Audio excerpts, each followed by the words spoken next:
اور اللہ نے بنی اسرائیل سے اقرار لیا تھا اور ان میں ہم نے 12 سردار مقرر کیے تھے،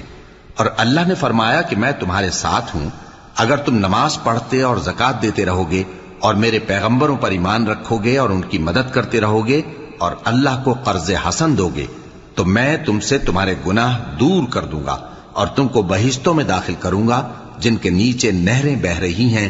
پھر جس نے اس کے بعد تم میں سے کفر کیا تو وہ سیدھے رستے سے بھٹک گیا۔ پس ان لوگوں کے عہد توڑ دینے کے سبب ہم نے ان پر لعنت کی اور ان کے دلوں کو سخت کر دیا۔